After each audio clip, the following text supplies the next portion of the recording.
So it's a little chilly out today, so I thought I'd sit inside. It's going to warm up. This is the last cold day, really cold day that we're going to have. And it's almost like we're going to get back into spring temperatures in the 50s for the daytime highs. I can deal with that. Everybody likes to sit in front of the fire, so I thought I'd sit in front of the fire, but I may have waited too long because it's really putting out some heat, burning my arm. So as you know, I've been talking about this Doge program. I've been really excited about it. And one of the things I wanted to talk about today was Trump said he's thinking about refunding. I said it wrong in my last video. I said it was 33%. He's wanting to refund 20% of the savings and give it back to taxpayers. And then give the other 20% to the debt that we owe. So it'd be about $500 billion for the debt, $500 to the people, $500 billion. And at first I was just, no, you got to put it towards the debt. But there's a couple things that, one thing I didn't even realize, but somebody brought it up in the news. But one of the things is it's going to help the economy. And it's not inflationary because if you put it in savings, then you're going to actually reduce the debt or the inflation. And if you just spend the money, inflation won't change. It doesn't hurt anything other than boost the economy. Either way, whether you're putting it in savings or if you're putting it, if you're spending it. And you know, one of the politicians says, "I can't imagine what anybody would need $5,000 for." Well, what planet does she live on? I couldn't believe it. I even asked Carolyn, "What is she talking about?" I'd be happy to have the $5,000. I mean, that put a huge boost in our savings account, in my opinion. You can't buy a new car. That's what I'm thinking she's thinking. But you could buy that wash machine that's been broke for 6 months because you couldn't afford a new one. You might be able to go and change the tires on your car that you haven't been able to afford forever. So yeah, people could use the $5,000. But now the other thing that I didn't realize is, somebody brought it up in the news, is Doge is already starting to go down in popularity. Not because people aren't happy with what it's doing, but Trump said you're going to get tired of the wins. So people are just, they're like, okay, he found another $5,000 billion, which is, is okay once you hear the news enough. But if you say, hey, you know what, I'm going to give you $5,000, you're going to be, and we'd like for you in exchange to let us know if you see any waste, fraud, or abuse in your government. Give us some suggestions. Now you're actually making the people, because that's what Trump said, you're actually making the people involved in saving money. And I think it's a brilliant idea. So I'm all for it. Let's get the $5,000 out there. He said he's got to make $2 trillion. And the thing that I'm wondering is Trump's going to end Doge by, I think, June or July of 2026. I'm kind of hoping that he'll decide, no, let's make this a permanent fixture, or even go to Congress and make it an actual department. So nobody will complain, that's an unelected official. So regardless, I'm pretty happy about the whole thing. I'm just excited. I'm going to interrupt this video real quick. I'm going to ask you if you can, at the end of this video, click the up next box. It'll take you over to my other channel. Watch it. I'd really appreciate it. We're so close to getting enough watch hours. I really like to get them before the end of March. So when I actually get back to repairing lawnmowers, that we can start making revenue off of it. I'd really appreciate it. That'll help this channel also, because this channel is suffering so bad, I'm going to have to do something about it. If I can get that channel to go, then I don't have to worry about this channel. I can just make videos. Now, there's a huge outcry about Trump laying people off. Oh, he's just taking a hatchet to it. He's not even paying attention what's important. And one of the reporters asked the question, don't you think that laying off people from the IRS is a bad idea? The IRS is the only organization that actually brings in revenue. Well, I've always found that crazy. I got to pay somebody to take my money, but they're the only ones bringing in revenue. So I guess Trump laid off like 6,000, 3,500, maybe it's 3,500 IRS agents. And they're upset that the people who had poor performance reviews or working from home are the ones getting fired. The ones we've talked to said they didn't have poor performance reviews. And the politician, Trump's guy, whatever his name was, said, Yeah, I've never heard anybody say they got laid off and had poor performance. So yeah, the media is just trying to gaslight everything they can. And it just sounds crazy. You're going to gaslight us and tell us, no, we don't want to save money? You're going to gaslight us and tell us, no, we don't want $5,000? You're going to gaslight us and tell us, no, we don't want to pay off the national debt, which is going to destroy the country in 10 years? No, we don't want any of that. They laid off 3,500 IRS workers. Well, first of all, they just hired 80,000. I don't think they got all 80,000 in, but they had money to hire 80,000.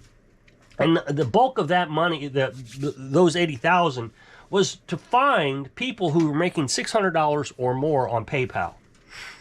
So let's just assume, or we pay $100,000 to 80,000 IRS agents. You do the math. That's a lot of math. But then they find, what? Let's just say it's, I don't know, 100,000 people who made $600 on PayPal. Are they really going to recoup the money that they spent trying to find these people? I mean, $600, how much are you going to get taxes on that? It'd be 60, 180, yeah, I guess it'd be about $180 is what they would get out of those taxes if they charged self-employment tax. So, I mean, it doesn't even make sense, but that's what they hired them for. Well, I got to thinking about this.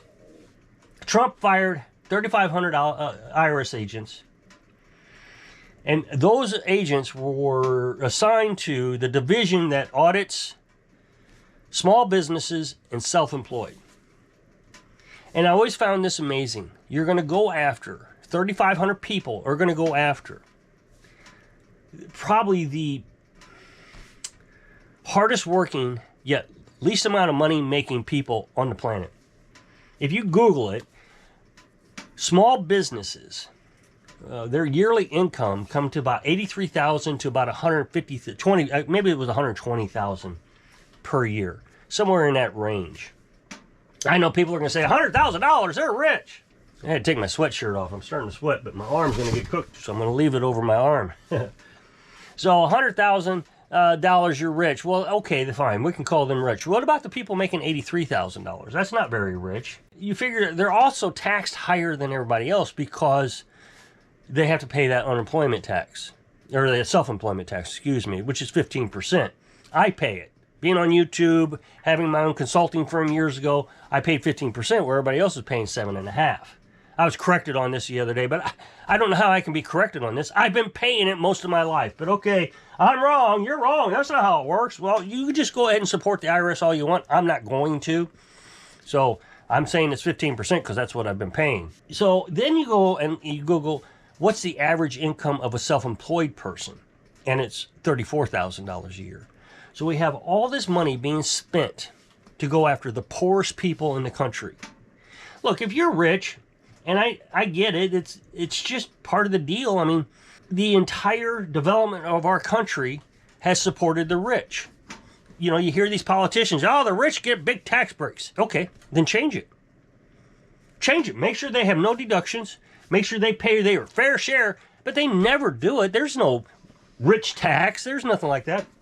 I'm not even saying I would support anything like that. I'm just saying every time I hear it, I hear a politician say that, well, then go do something about it. But they're not going to do something about it because these rich people pay the politicians good campaign financing.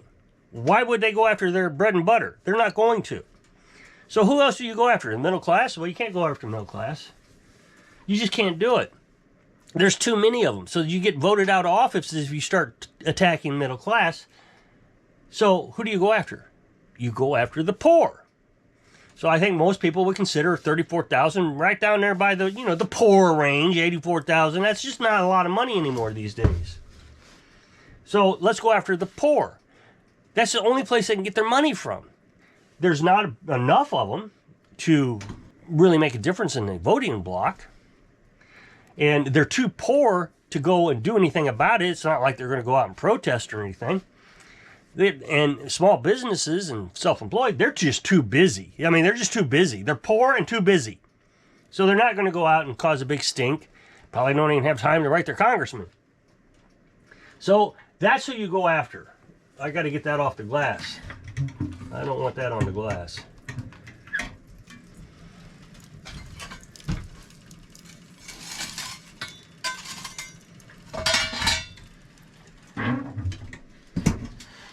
So Trump laid off IRS workers that only go after the poor, is what he did.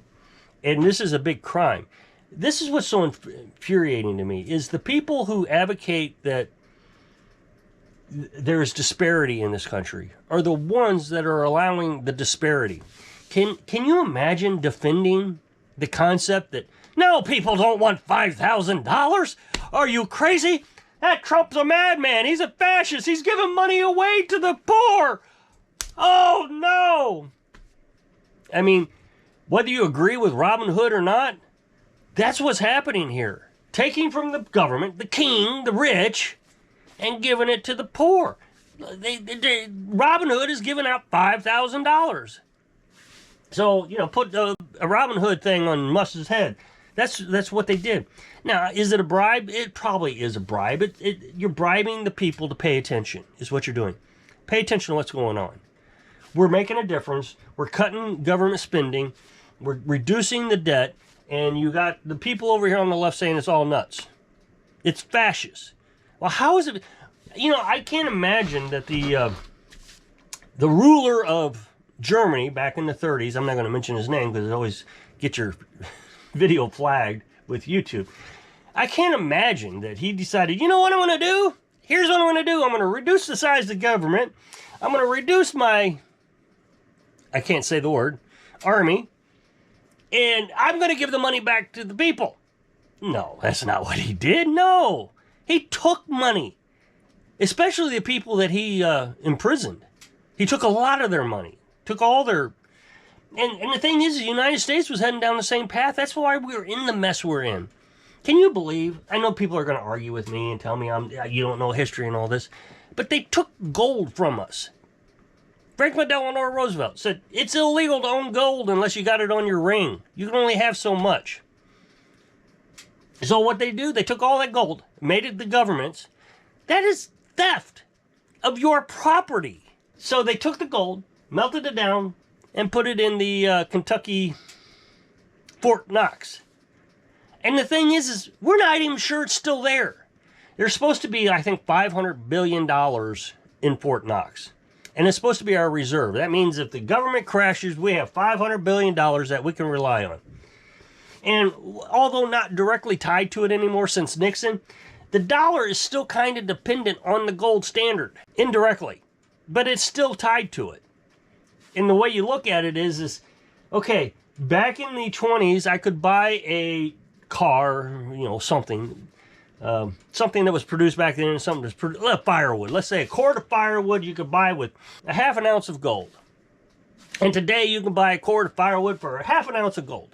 The value of the gold hasn't changed, but the dollar has changed. That's why gold prices are so much higher. So there is still some indirect connection to gold prices, or to the dollar, gold to dollar exchange. So we don't even know if it's there.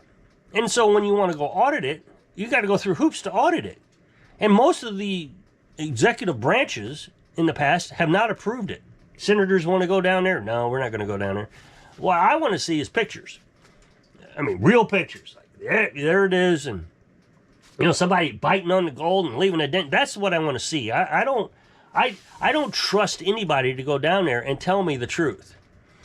And the gaslighting I'm seeing from the reporters, it's just incredible. They're calling the new press secretary a liar. She said that there is evidence, or she suspects, that's what she said. She suspects that there is fraud in Social Security. That's what she said. I suspect it. The reporter asked her a question about it. Said, you provided misinformation and said that there's fraud in Social Security. And she said, that's not what I said. I didn't lie about anything. She said, I suspect. You can suspect all day and not be a liar. I suspect that the snow is going to melt tomorrow. It probably won't, but I suspect it will. That's not a lie. Saying it will melt tomorrow, that's a lie.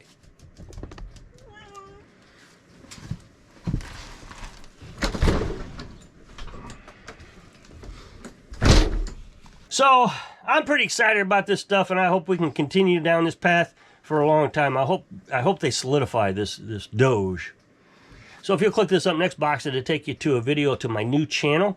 I'd really appreciate it if you could watch those videos. I'm really wanting to get the watch hours before the end of March. Really bad. So I'd appreciate it if you go check it out.